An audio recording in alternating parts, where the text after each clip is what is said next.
Chapter 6. Lady Amandine's carriage was both smaller and yet somehow more sophisticated than Leonie's own. On one end of the carriage, the elder woman looked solemnly out the window toward the dark horizon, her eyes standing out against her ebony skin like jade rocks. On the other end of the carriage, their knees practically touching, Leonie held up a small lantern beside a piece of parchment pinned flat onto a wooden board so she could read it one-handed in the dark. The two of them had been this way for half an hour, the monotony only broken when Leonie occasionally asked Amandine to hold her lantern so she could switch parchments. It likely would have stayed this way, except Amandine happened to look down at her former pupil and catch a stray word on a page. "Oh my, Leonie, what are you reading? Is that Faye?" Leonie raised her eyes to meet Amandine's. "Oh, I see you still know De la Tourette when you see it?" Amandine tutted quietly. "Stories for the children, girl. Have I not taught you that much at least? You embarrass me." "Was it not you who once told me children hold in their hearts more truth than all of the libraries throughout Travellar? Perhaps their stories hold something as well." "You take my words too far.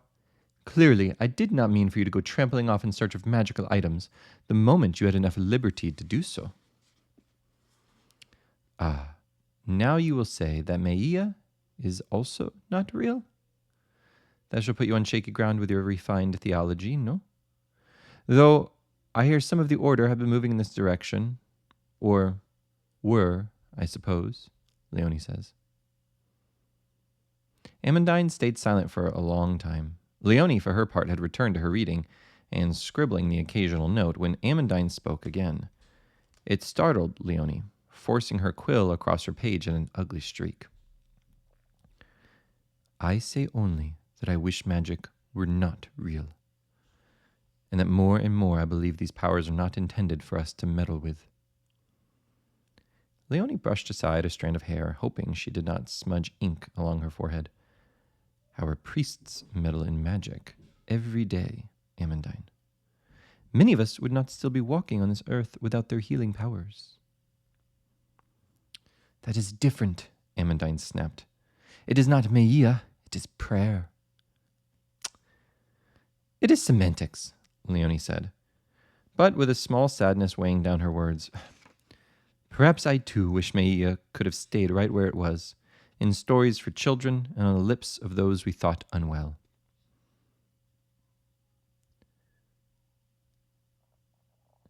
"Unwell? You mean those we ridiculed, no?" Amandine said, bitterness soaking each word. "Those we called doomsayers and heretics. Now they have proved to be prophets and us fools. They were right when they said the land of Katsaraka was breaking forth. They were right when they said the boots of the Dark Ones would..." Amandine stopped speaking, her jaw tightening. "Would scorch the very dirt beneath our feet, I believe," Leonie finished. Outside, the carriage wheels grated and jostled along the rock-strewn path. The metal chains and buckles hitching the horses rattled, and the muffled voices of the guards could be heard. There were no bird calls, though, and even the crickets were silent, or absent. "I did not believe any of them either, not until Worcester burned. Even then, well, it was not until I met with the powers with my own blade, saw the magic with my own eyes, that I believed." Leonie's hand gently touched the scar along the inside of her left forearm, a dull gray against her pale skin, stretching from wrist to elbow. She had recovered well, thanks in large part to the priests and their prayers. Now the wound was of no more consequence than her vanity.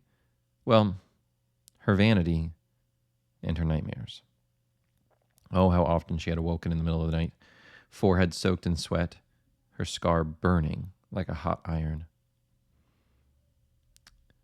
"Well," Amandine said after a long silence, "perhaps meeting heresy with heresy is unwise." Leonie laughed, though Amandine's words were not truly funny. Having this argument again, after weeks of committed travel, was ridiculous at best. She was thinking about the retort for Amandine Amandine when the carriage began to slow. "Shall we march down this path again?" "Leonie, hear reason," Amandine's eyes searched Leonie's. "The priests alone are ordained to wield power." "You mean prayer?" "I mean power, in all its forms, including prayer. What you seek is not only forbidden, nothing is forbidden in the crown. It is also dangerous beyond all comprehension." Leonie leaned forward. "Which is why we must have it now, before more of Trevelar falls to death and destruction. We need that which is dangerous. We need only the mercies of the Maker who—" "Bah!" Leonie snapped, waving a hand to silence Amandine. "Where was Deos when you were besieged within the walls of Worcestern?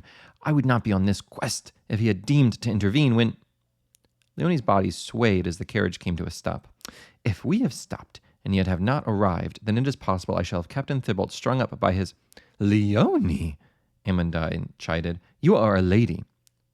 Leonie snorted. "And yet I am still familiar with male anatomy. Are you not?" The Duchess's eyes narrowed. "More and more you distance yourself from the girl I remember." That girl had not yet spilled blood, Leonie thought. Before she could say anything, however, 3 quick raps on the carriage door interrupted them. Leonie tried not to notice the way Amandine tensed at the sound, the tips of her fingers shaking as she interlocked them together. The Duchess had her own scars and her own nightmares. The knocking sounded again, and Leonie leaned forward to see down from the window.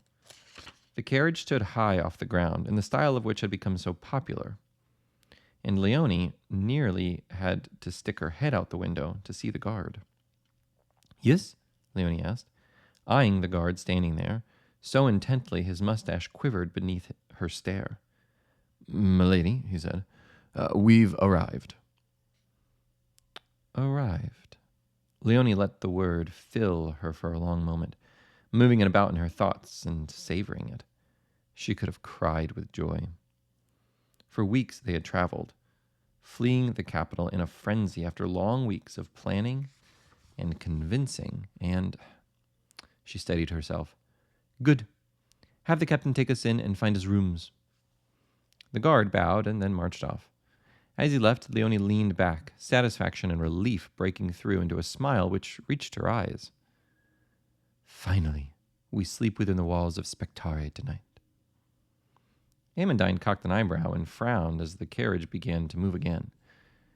She worked hard to keep her breathing calm and controlled. A simple knock, and Leonie could tell Amandine had been sent back to a dark place. "I think we shall not find walls in any settlement so far from the heart of the kingdom, Your Highness.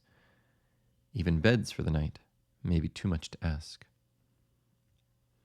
Leonie paused, thinking back to the news of the forces of Catraca, the Yelmes, on their heels.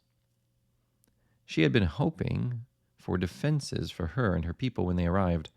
Watchtowers, low walls, anything. "That is tomorrow's problem," Leonie told herself, forcing down the rising pressure in her chest. "It does not concern me," she said, feeling the untruth of those words. "If the maps are correct, then Spectare is but a short walk from Vromia. We have arrived, Lady Amandine. Are you not glad for it?" Amandine raised her chin slightly, eyes turned to the window. Darkness had settled outside, but it was easy enough to make out the small orange lights of fires burning inside meager homes. "I am not grateful, milady. I am cautious. There is much we do not know about this place and this people. I have heard it said the people of Watchful worship the Vromia, offering it human sacrifices, even." "Bah, foolish tales, I'm sure," Leonie said. The homes were becoming quickly less scattered, closer to one another. All was quiet, and Leonie wondered how late into the night it was. "What was that name you used? Is it what the commoners call this place?" "Watchful, I believe," Amandine said. "The peasants changed it from Spectare some time ago, usurping the former magistrate as well. Oh, that was 80 years ago, no? All the outlying towns and villages back then were throwing off their regal chains, as they say. Leonie hardly listened now, Amandine's words fading into her mind as soon as they hit her ears. Instead, her eyes locked upon the images of homes passing by as her lips practiced the word watchful soundlessly. What is it you watch for, I wonder?